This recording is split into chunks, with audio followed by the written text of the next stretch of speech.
L'effondrement de l'Union soviétique au début des années 90 a fait des États-Unis la seule superpuissance au monde. Et ils n'ont jamais regardé en arrière. Dans tous les aspects du monde, les États-Unis sont en effet une superpuissance, surtout quand il s'agit de sa puissance militaire, qui est inégalable dans sa force, sa supériorité technologique, ses capacités opérationnelles et son rayonnement mondial.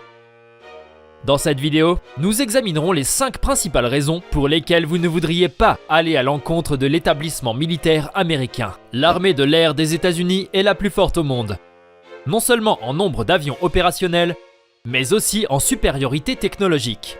Le pays exploite actuellement un total de plus de 15 000 aéronefs militaires, qui combinent toutes les branches du service militaire, y compris la marine américaine, l'armée américaine, la garde côtière et les Marines. En 2017, l'US Air Force disposait à elle seule d'une flotte de plus de 5300 avions, 406 missiles balistiques intercontinentaux et 170 satellites militaires, soit plus que tout autre pays au monde. Les États-Unis ont le plus grand nombre d'avions furtifs, conçus pour être des tueurs silencieux et non détectables par les systèmes de défense radar de la plupart des pays. Certains de ces avions furtifs comprennent des chasseurs modernes, comme le F-22 Raptor et le F-35 Joint Strike Fighter, ou des bombardiers lourds comme le B-2 Spirit. En fait, les États-Unis ont été les pionniers de cette technologie dans les années 80, avec l'introduction de l'avion d'attaque furtif F-117 Nighthawk.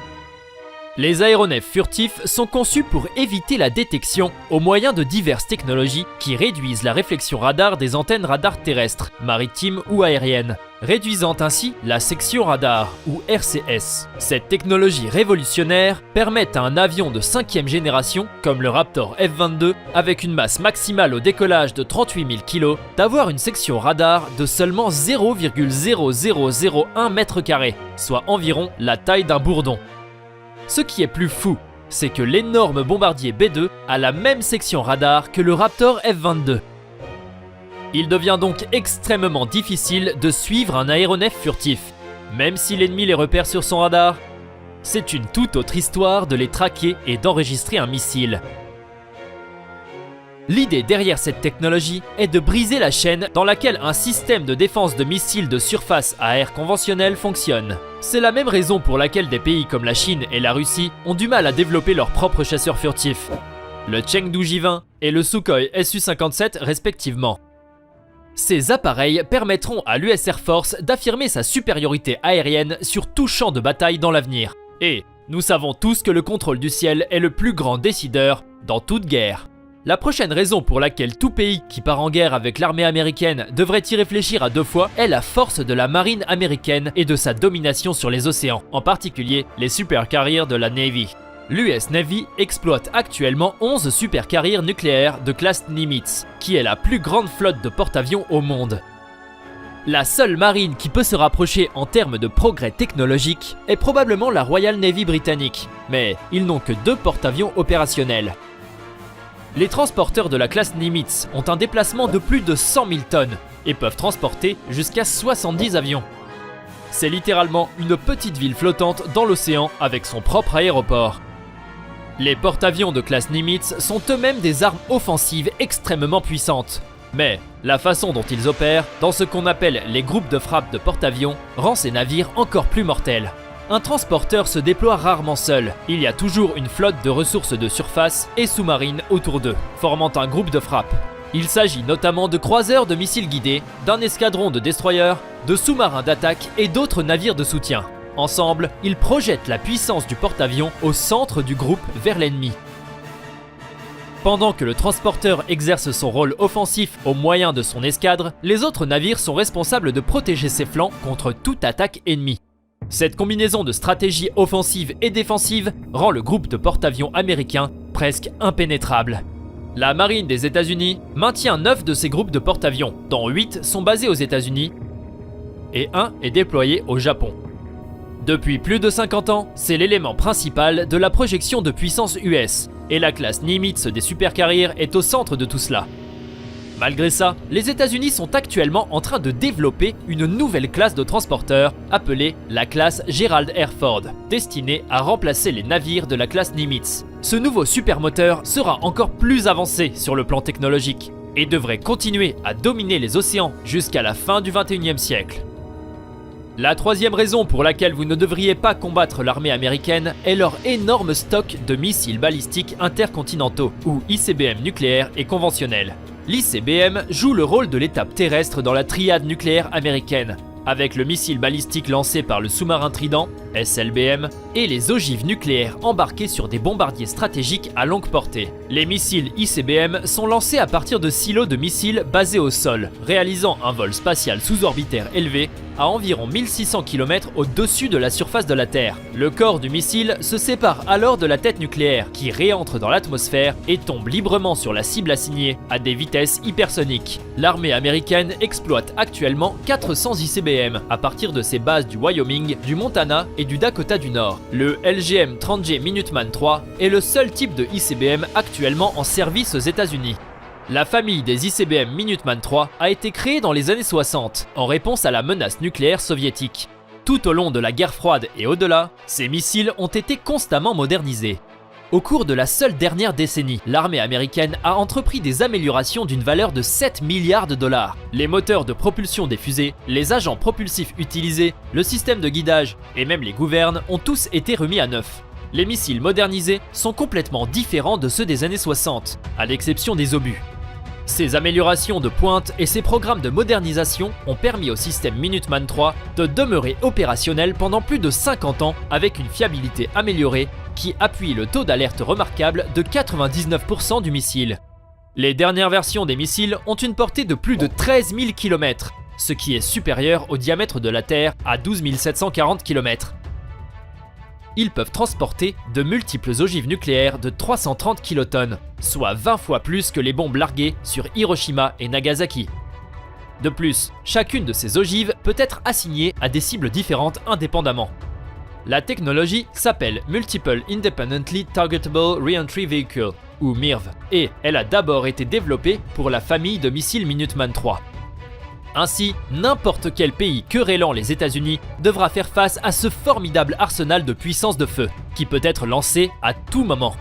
Si ce n'était pas les ICBM ou les chasseurs furtifs qui pleuvaient sur vous, ce seraient plutôt des munitions à guidage de précision, mieux connues sous le nom de bombes intelligentes ou de GPM. C'est une autre grande raison pour laquelle ne pas jouer avec l'armée américaine est une bonne idée. Toutes les branches de l'armée américaine utilisent des bombes intelligentes sous une forme ou une autre. Ces systèmes d'armes sont conçus pour être précis et atteindre une cible spécifique avec une efficacité maximale. Ces bombes sont si efficaces qu'au cours de la première guerre du Golfe, les GPM ne représentaient que 9% des armes tirées, mais 75% de tous les tirs réussis. Depuis lors, pour l'armée américaine du moins, l'époque des obus d'artillerie normaux et des bombes non guidées est révolue depuis longtemps. Aujourd'hui, les militaires utilisent des GPM aériens, terrestres et marins. Les munitions à guidage de précision se présentent sous diverses formes et utilisent différents types de technologies pour obtenir des résultats précis. Une grande majorité de GPM utilisent le système mondial de positionnement, ou GPS, pour guider leur trajectoire vers une cible. Cependant, cela devient parfois un problème, car la couverture GPS n'est pas toujours fiable partout dans le monde, où les mauvaises conditions météorologiques peuvent entraver les opérations. Ainsi, l'Office of Naval Research, le Naval Surface Warfare Center et le Army Research Laboratory se sont tous coordonnés pour mettre au point les toutes premières munitions intelligentes d'artillerie qui n'utiliseront pas le système GPS. Le projet s'appelle Moving Target Artillery Round, ou MTAR. L'obus MTAR peut être guidé sur des cibles fixes et en mouvement sur terre et en mer en utilisant une combinaison de technologies de guidage. Le meilleur, c'est que ces obus peuvent être tirés à partir de l'obusier remorqué de 155 mm M777A2 et des systèmes d'artillerie automoteur de 155 mm M109A7 Paladin, déjà utilisés par l'armée américaine. Les obus disposeront également d'une portée étendue de 65 à 95 km. Une fois terminé, cela donnera à l'armée américaine un autre système d'armes puissant qui surpasse ceux du monde entier. La cinquième et dernière raison pour laquelle vous ne devriez pas combattre l'armée américaine, ce sont les drones. Nous savons tous ce qu'est un véhicule aérien sans pilote, ou un drone, et ce qu'il est censé faire. Mais, au cours des dernières années, la facilité d'utilisation des UAV ne cesse d'augmenter pour englober toutes les sphères d'opérations militaires. et l'armée américaine est pionnière dans le domaine.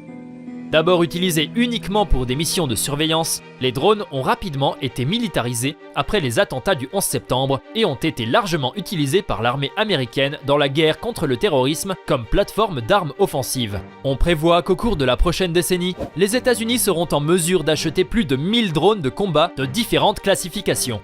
Certains d'entre eux, comme le Lockheed Martin RQ-170 Sentinel et le Boeing MQ-25 Stingray, sont déjà dans les dernières étapes de développement et, une fois terminés, ils fourniront à l'armée américaine des plateformes de pointe capables d'opérations multirôles, allant des missions d'attaque au ravitaillement aérien.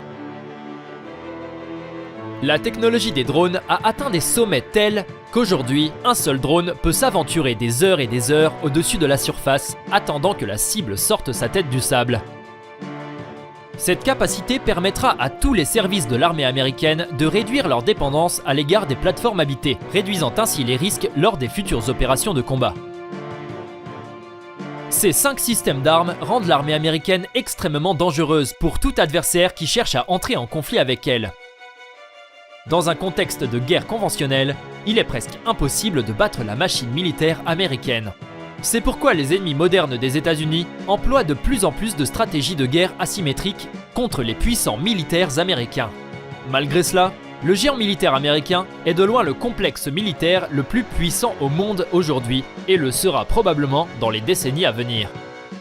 C'est tout ce qu'on a pour vous aujourd'hui. Merci d'être resté jusqu'à la fin. Si vous avez aimé la vidéo et que vous voulez rester à jour sur les trucs militaires cool, alors cliquez sur le bouton d'abonnement ainsi que sur la cloche de notification et vous serez le premier à savoir la prochaine fois que nous publions une vidéo. Merci d'avoir regardé.